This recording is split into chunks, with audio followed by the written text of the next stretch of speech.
Why, hello, Internet! My name is Prunk, and today I want to go over my set championship deck profiles. I played for two events, a Ruby Sapphire deck, and I got into top 8 in Swiss. I ended up losing to the guy who got first, and who went undefeated in Swiss, and I lost to him during the Swiss. So I lost to him in Swiss, and I lost to him in tournament, unfortunately. And my second place deck profile for a couple smaller tournaments that I decided to do just because I wanted to have fun. And so far, the deck actually worked out pretty well. So I'm going to show off two different decks. I did a Ruby Sapphire and a Blue Amethyst, a Sapphire Amethyst deck. And so I'm going to go over both of them. I'm going to start with the meta one, and then I got to really show off the blue purple deck because I just think it's so unique, and I think it's a color combo that people are sleeping on. So let's get into the deck profiles. All right, so my deck is a little bit weird. So I've gotten top 8 and I got second place with this deck. And honestly, the only reason I feel like I got second place is because I bricked really hard. I did not see Hiram at all during any of my 3 games against this player. I somehow still managed to win on the draw against him without seeing any Hiram combos or anything. But it was an intense game. We came down to it was a game. It came down to a game 3. It came down to 18 versus 19 lore, and I just couldn't finish it off. I was top decking for like the last 3 turns in a row because I could not see a here. I had like 3 items in the field, but I could not see an item at all or any kind of draw power whatsoever. So no Gaston, no Hiram. I had Lucky Dime on the field, and I had 18 lore, and I just couldn't finish the game, unfortunately. Which is weird because I have a lot of things that give me multiple lore. I just saw Maui, and that was it. So this is my deck profile, though. We are going to start with the characters and go for 4 Queen of Hearts. Queen of Hearts is a generic staple. The list is going to look pretty similar, but there are some tech choices that I made purely for competition-wise. But for Queen of Hearts, 2 Judy Hops, destroy the other opponent's popsicles. I do think you need this card in Blue Sapphire because otherwise the Lucky Dime is going to run away. If you can pop it off on turn 3, if you are on the draw to get rid of their Fishbone Quill, it does really hurt them a lot, especially if they didn't put down a popsicle. That means they can't draw with Hiram. I mean, like, if they have another one, they have it, but it does kind of mess with their curve if you are able to hit a Fishbone Quill, so always play Judy Hops. I'm only playing 2 copies of Belle. I only want to see her late game. I don't want to throw her on the field. If I see her early, she's ink. If I ink both of them early on, then I'm just not winning with Belle that game. But only 2 copies. You just don't need multiple because she's there to finish your game, not really to be there throughout the entire thing. So only 2 copies is necessary, I think. For Hiram, he's your draw engine. I literally wrote in my deck pile, please Hiram show up is my deck list. So Hiram is the best card to actually play. So Hiram is basically your deck's draw energy. If you don't see Hiram, you're probably not going to have a good time, but you can still win without Hiram. It's just, yeah, a little tough. We are playing 4 copies of Maui. Yeah, you're playing red, you play Maui.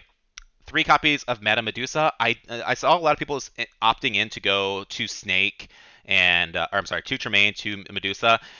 That's fine. I wasn't expecting as much Emerald early on or to deal with Ward as much. I wasn't expecting Cogsworth as much either. It didn't really come up, but where I was like, oh, I really need Tremaine instead of Medusa. But I understand why people would do it. I just felt like, hey, dealing with Ursula, dealing with the Emerald, like discarding characters and stuff like that, because this deck has such a bad matchup against Emerald Steel discard that I just needed things to make sure I could out them. We are playing 4 copies of Gaston, just your extra draw power. So Gaston just being able to scry. So a lot of people are playing like the 4 Grandma Mims, or Grandma Talas, the 3-drop that lets you scry. She's good. I understand. It wasn't what the deck's about. And I know you need to get to Hiram, but I felt like I had enough control and a little bit of a steady curve. And I'll show the graph in a minute, and we'll go over that more in detail. But got Gaston because you need that search power, and he's a pretty good searcher overall, and you can usually ramp pretty decently to him. For Tamatoas, just perfect engine of the deck. Just grabbing your items, grab your popsicles, and he's just a big body that's very, very tough to deal with. So, yeah.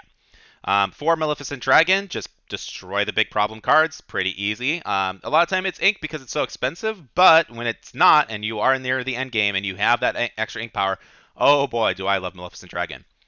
Down to our actions. We are playing 4 copies of Develop Your Brain. If I don't draw Popsicle in my opening hand, I'm hoping to draw this. And again, just more scrying power to make sure I can get the pieces that I absolutely need. I am playing 3 Dragonfire. So Dragonfire over Let It Go. It is uninkable, but you have Fishbone Quill. So it's not a song, so it's not getting hit by the 2-drop Ursula. I will never play Let It Go over Dragonfire in my opinion, especially now that Ursula is out. There is just no reason to ever really play that. So 3 copies of Dragonfire, it worked wonders. I never felt like it was a bad card or a dead card in my hand. If I had Fishbone Quill, if I absolutely needed to ink it, I would. But often I didn't want to ink it because I wanted to make sure I was there to control the board and pop those threats. So I'm playing 3 copies of Dragonfire. I wouldn't go down to 2, and I wouldn't go up to 4. I think 3 is perfect for that card. I am playing 3 copies of One Jump Ahead. People ask, why aren't you playing 4? 1, it's uninkable. 2, it's often ink if I have my Fishbone Quill. 3, I only want to see it in my opening hand, and that's really about it. So, and again, it's just if you're going second, then it's often ripped out of your hand anyway with Ursula. So I don't need to see this card that often, but if I am going first, this card is amazing, especially if I already threw out the Popsicle so I can get Hiram out on turn 3 instead of turn 4. So One Jump Ahead, I'm only playing 3 copies of. Be Prepared is I'm playing 4 copies, and if you notice above, I wasn't playing the Scar. So my theory, and I didn't test this beforehand, but because I didn't expect to see so much green until like the weekend before, where like I was very very very confident in this deck until the week where all the championships started and the results posted, where everyone like the guy who topped with green steel had such a big discard engine, and until that point, I'm like, okay, I'm not worried about green steel discard. But his green steel discard counters this, and of course everyone's going to copycat it. So it was really good. My only change that I would take to this deck if I wanted to play it again, at least while green is running rampant, is play 3 Be Prepared and 1 Scar instead. Just because they ultimately do the same thing, but it's just one less card for my opponent to be able to discard if they are playing Ursula. And very often, I would draw this on turn 2, perfect timing for them to be able to discard it. So I mulliganed all my songs away if I was going turn 2 against green, and I would draw into them. So like my strategy didn't work because of bad draws, unfortunately. But I do think that you can probably play 3 and a Scar. I don't think you can do 4 and a Scar. I don't think Scar. I like Scar. I just don't think he's good enough to me. But I know it's one people games. He's a very good card. I don't personally like him. Down to our items. We are playing 4 Popsicle, obviously. We are playing 2 Maui's Fishhook. This has become pretty standard, and if it hasn't been, then you should definitely be playing Maui's Fishhook. It's just a really good, I mean, it gives your characters evasive. A lot of time I'll give Hiram evasive, just so that way I can keep him protected if I need to. But you want to run at least 2 because you don't really have good outs for evasive characters unless you're playing like the direct removal. And this card's just amazing. So Maui's Fishhook, I'm playing 2 copies of. We're playing 4 Fishbone Quill and only 1 Lucky Dime. Lucky Dime, I will often, if I have it in my opening hand, I'm facing green, I'm often running into opponents and discarding it and letting it sit in the grave, waiting for Tamatoa to come back so that way he can grab it. I don't want to see this card that often. I don't need this card to close out games. It's nice when it's there, and it has won me a few games. Where one game I was able to quest with Bell, play Lucky Dime, and activate Lucky Dime. So it's good. It's you just don't need to see multiple copies of it. I would never play more than 1. 2 copies I think is a massive stretch for this card because you want to see it, but you don't. You only want to see it and like enough. And I have enough searching and scrying with Gaston and Develop Your Brain where I can control when I want to see this card more. Locations, McDuck Manor. This card is the MVP in the mirror match. If you put, I will. On turn 4, if I am playing Ruby Sapphire, I will opt to play this instead of Hiram in the mirror match, just because it's going to be a few turns before they can actually deal with this card. If they have Maui, they'll drop Maui on turn 5, try and run into it. I'll play Dragonfire, pop their Maui, and something else.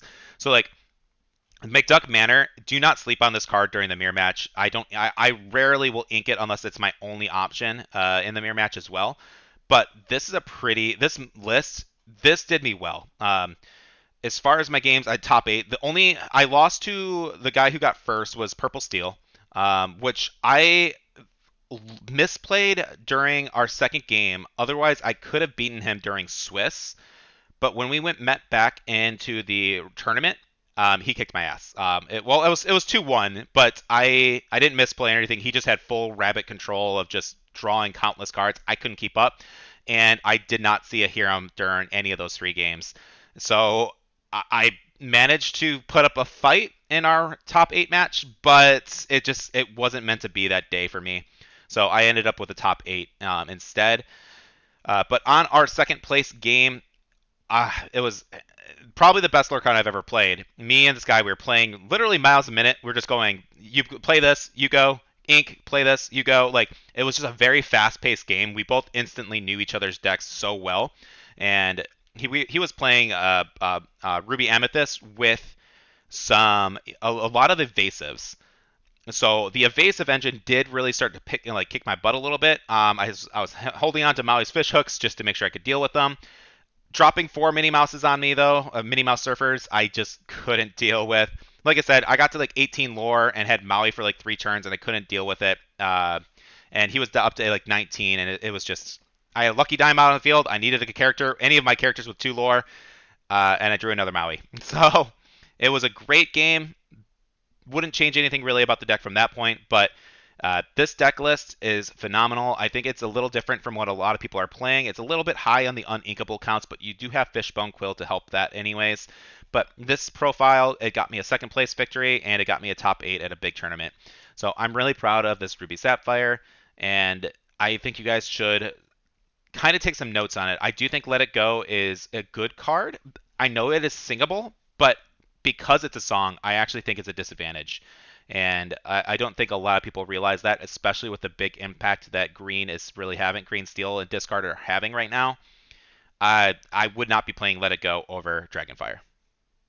So I got second place. I got my Rockstar Stitch. I top 8, and at that point, I'm like, you know what? I'm personally over Ruby Sapphire. I'm gonna go to another tournament. I drove out to Kentucky, and this was the weirdest store I've ever been to, man. A lot of people were relatively new.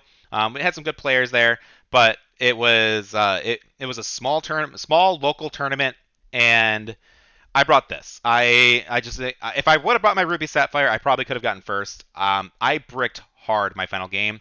I drew 6 uninkables after the mulligan, and didn't have. I just had to ink whatever I could on the draw until I got to turn 5, and at that point, I couldn't deal with much. But with that said, this is the deck that I took. There has been some modifications, and I do think that these colors together they don't really have too bad of a matchup. This has been a pretty consistent deck. I've played 40 games before going and bringing this to this tournament. I actually played 40 games on Pixelborn, and I was hanging at a 69% win rate with this deck. So I am super happy with it on ranked, obviously. And I just really want to show this because I think that there is definitely something here. I think I want to eventually start to splash into Magicka Dispels to get just to kind of experiment a little bit more after championship weekend's over. I feel like we can start to experiment a little bit more with some fun decks. But we are playing 4 Chernobog Followers. We are playing 4 Snake. You want to be able to bounce your stuff. We're playing 2 Pinocchio. For whatever I told my friend before we went to this tournament, yeah, this deck needs to see Pinocchio in my opening hand. And because I need to be able to deal with threats, and I need to be able to run into them with like Madam Mim Fox or Merlin Crab to like give to Grandma Tala some boosts. But I saw this card in my opening hand every game, but I didn't just see one. I saw both. So there were some times where it was a brick, and we played 4 rounds of Swiss, and I was seeing the 2 copies of this card in my hand every single game. It was just bad draws, man. I got some really bad draws, and I still managed to get second. But gosh, I wouldn't change it, but it was super annoying that I was always seeing 2 copies of this card in my hand, opening hand, when I'm only playing 2. We are playing 4 copies of Grandma Tala. So this card, was easily my MVP. A lot of times I would play this turn 2. If they played Robin Hood, they would play like a Robin Hood or a Captain Hook or just whatever I needed to. And my turn 3 would either be bounce Grandma to run into whatever I need to, because nobody's going to try and kill Grandma Tall, so I can quest with her safely and just deal with whatever. Or I would which is the ideal method, play Crab onto Grandma Tala, trade with whatever they just quested with, gain an extra ink. Now I'm at 4 ink, and starting next turn I'm playing 5, And if I played a Popsicle, we're going to spoil a little bit, and now I have the Hiram in hand. Now I'm drawing a bunch of cards, and I have pretty strong field control at that point. So Grandma Tala with Merlin Crab was a nice boost, and this is kind of what the deck does. It's a little bit of a ramp engine, so that way I can drop some bigger threats onto the board, and I'm playing the Merlin package to really just get my mid-range build so I can build up on what I'm doing. I'm still playing 2 copies of Judy Hopps. Same reasoning as I played it in Ruby Sapphire. Just popping their Fishbone Quills to give myself a little bit more control. If they're playing Ruby Sapphire, I was popping this item. This also helped me win against a Sapphire Steel Song deck because they were playing flutes. And I managed to take them out because the flutes I was just making sure I was dealing with their flutes, man. Because, like, giving them a card is better than letting them draw a lore every turn. In 4 turns, that's 4 lore. Like, deal with the flutes if you can. So, Judy Hopps, she did great. I would keep her at 2 again. Again, I just didn't need to see her all the time, but against certain decks, you just need that item removal. I do think if there is an item removal option, even in green, that heart card, I think you should be opting to play it unless you're playing a really aggressive lineup. We are playing 3 copies of Mickey Mouse Detective. I really wanted to play 4, but he's just uninkable, and this deck can't deal with too many uninkables because you don't have ways to kind of get him out of your hand. So I did opt in to play 3. We are playing 4 Goats, often ink, but when he's not in the late game, he does close out games. I love it. 4 Merlin Rabbit. So 4 copies of Merlin Rabbit, just your draw engine, part of your draw engine at least. 4 copies of Hiram, again, part of your draw engine. I'm actually not playing that many items, but that's why I kind of hard mulligan into my Popsicles quite a bit. And people don't know that I'm not playing that many items, so they will try and prioritize and get kills on him, where I don't actually care as much if they kill him. He's not as important of a piece to me as it is in Ruby Sapphire, but playing this card, it was great. Definitely great draw. We are playing 3 copies of Yzma. It is my only direct removal in this deck. So playing 3 copies of Yzma, there were times that it had to save me the game where I just had to spin their boss cards. In the Steel Song list, they had Cinderella. I had to spin the Cinderella, otherwise they were going to be able to win Quest for Game, like the resist big drop Cinderella. I just had to spin it. There was nothing I can do. I can fight and challenge a lot of things thanks to Pinocchio, Crab, and Mim Fox, but Yzma does need that direct removal, and if I am using her on my own rabbits and stuff, it's a +3. So just good value with Yzma. I don't think this card is going anywhere anytime soon. It's just such great utility. I was playing 3 copies of Elsa. This card was awesome when it wasn't showing up in my opening hand every game. So on the mulligan, she was glued to my hand. I did not have a single issue with that until online. I was completely fine. In practice, completely fine. 3 copies felt great. Oh my god, this card would not leave me alone though on my opening hand, and it was driving me freaking crazy. Unfortunately, it is what cost me my champion Matt because I was seeing her in my opening hand, or I had her and a bunch of other uninkables in this deck, and I'm only playing 14. So sometimes you draw bad, man. It sucks, but I do like her. I have cut her down to 2, and I put in Ursula instead with my current deck list. So that is something to consider, just so that way I can bounce, and she's a little bit cheaper. Ursula does die to Madame Medusa, but it's on turn 7, so usually after they play the Medusa on a bigger threat. So I'm playing Ursula instead right now, but she was great, and Elsa was there to help stun lock the game. I was able to bounce Elsa pretty often, so that way I can keep their opponents stunned, stop them from singing, and just keep questing when I needed to. For Tamatoa. So Tamatoa is a weird card in this deck because I am playing 6 items. So why play Tamatoa at this point? He is a massive body. He is a good game ender. He is there to help me draw and get more consistency. And in the worst case scenario, he is a reliable card that I know I can always ink and make the decision early on. So I still like this card a lot. I have since added, actually no, I'm still at 6 items. Like, I'm still keeping him around at 4. You can probably cut him to 3 if you really want to, but I liked this card a lot, just the utility to it. And again, it just put that big threat, like, oh crap, Tamatoa's on the board. Since nobody really knew what this deck was, it just scared them, and they felt like they had to out it, and if they didn't, I was just questing away. There was one game where I quested twice with him, and I didn't even get an item out of the deal because there was nothing in my graveyard, and I just had Book on the field. But when I needed him to be a body, he was a body. When I needed him to get me something out of the graveyard and get me my draw energy, with the popsicles, he was there for me as well. Love Tamatoa. I'm not. I think I did bring him down to 3 in my current list, but hey. Songs. So I was tired of green on my final tournament. Green was costing me games. One of my buddies who I went with the tournament was playing green, and I just got tired of Ursula. So I'm like, what songs don't I need? Friends on the Other Side is the only song I'm playing. 4 copies of in a purple deck. It seems pretty normal. I didn't think about. I didn't want to do the 4 drop um, Moana song. I just like the song as it was. As our items, we hard mulliganed for a popsicle so that way I could keep Harem live. But there's a lot of times that I didn't even really have to bother with Harem because I had goat or rabbit to draw, so I can wait a little bit. I didn't have to rely on Harem as well. So I would play like Sorcerer's Spellbook as well. A lot of time I would just quest with book, play book, quest with book, pop it with Harem, and I wouldn't worry about because knew I can get my book back later with Tamatoa when I had more ink later on. So I think 2 copies of Spellbook would have been fine. However, again, in my final game, I opened with 2 of them. So, yeah, it wasn't that great at the end. But hey, it did win me some games, just getting some extra questing and having that high ramp when I needed it. Well worth it. I love the spellbook. I am only playing 2 copies of Queen's Castle.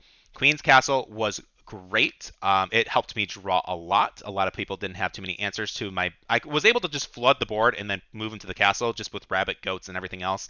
So, or I would move Grandma Tala to the castle, that way they had to attack it if they couldn't kill the castle. So there was a lot of benefit with Grandma's castle, and yeah, that's really about it.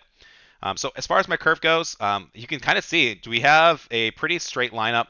We're playing about 8 ones, then we go up a little bit more to 10 twos, lots of threes, lots of fours, and then we're playing a lot of that's our mid range, and then we have our game closers right here. We're playing about 14 uninkables. 15 is fine, but this deck right here got me a second place victory at a locals, and it got me 2 stitches overall. Or well, this one got me 2 stitch, but these 2 stitches, I got it, and I got a playmat, which is not around me, and I'm not going to go dig for it. But thank you guys so much. Hopefully you enjoyed these deck profiles. I will probably try and make some videos of gameplay if that's what you want to see.